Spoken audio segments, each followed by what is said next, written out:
ಮಧ್ಯಪ್ರಾಚ್ಯದಲ್ಲಿ ನಡೀತಾ ಇರುವ ಯುದ್ಧದ ಬಿಸಿ ಎಲ್ಪಿಜಿ ಆಟೋ ಚಾಲಕರಿಗೂ ತಟ್ಟಿದೆ. ದಾವಣಗೆರೆಯ 5 ಆಟೋ ಎಲ್ಪಿಜಿ ಸ್ಟೇಷನ್ ಪೈಕಿ 2 ಸ್ಟೇಷನ್ ಕ್ಲೋಸ್ ಆಗಿದೆ. ಒಂದೊಂದು ಕಂಪನಿಯ ಎಲ್ಪಿಜಿ ಸ್ಟೇಷನ್ನಲ್ಲಿ ಒಂದೊಂದು ರೇಟ್ ಕೊಡಲಾಗ್ತಾ ಇದೆ. Super gas LPG auto gas ಸ್ಟೇಷನ್ನಲ್ಲಿ ಕೆಜಿಗೆ 75 ರೂಪಾಯಿ ಇದ್ರೆ, ಗೋ ಗ್ಯಾಸ್ ಎಲ್ಪಿಜಿ ಆಟೋ ಸ್ಟೇಷನ್ನಲ್ಲಿ ಕೆಜಿಗೆ 70 ರೂಪಾಯಿ 95 ಪೈಸೆ ಇದೆ. ಇನ್ನು ಎಲ್ಪಿಜಿ ಆಟೋ ಸ್ಟೇಷನ್ನಲ್ಲಿ ಕೆಜಿಗೆ 68 ರೂಪಾಯಿ ಇದೆ. ಒಟ್ಟು 5 ಸ್ಟೇಷನ್ ಇದ್ದು ಅದರಲ್ಲಿ ಈಗಾಗಲೇ 2 ಬಂದ್ ಆಗಿದ್ದು, ಇನ್ನು 3ರಲ್ಲಿ ಒಂದೊಂದರಲ್ಲಿ ಒಂದೊಂದು ರೇಟ್ ಇದೆ.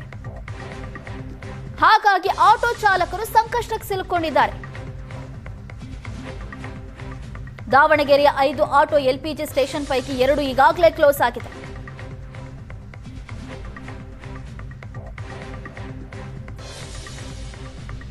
Super gas LPG auto gas station ನಲ್ಲಿ ಕೆಜಿಗೆ 75 ರೂಪಾಯಿ ಬೆಲೆ ಇದ್ರೆ, ಇನ್ನು ಗೋ ಗ್ಯಾಸ್ ಎಲ್ಪಿಜಿ ಆಟೋ ಸ್ಟೇಷನ್ ನಲ್ಲಿ ಕೆಜಿಗೆ 70 ರೂಪಾಯಿ 95 ಪೈಸೆ ಇದೆ.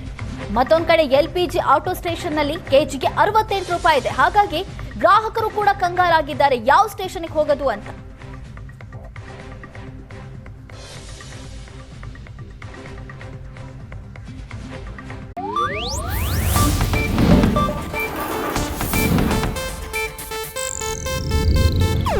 ಇದು ಏಷ್ಯಾನೆಟ್ ನ್ಯೂಸ್ ನೆಟ್ವರ್ಕ್ ಪ್ರಸ್ತುತಿ.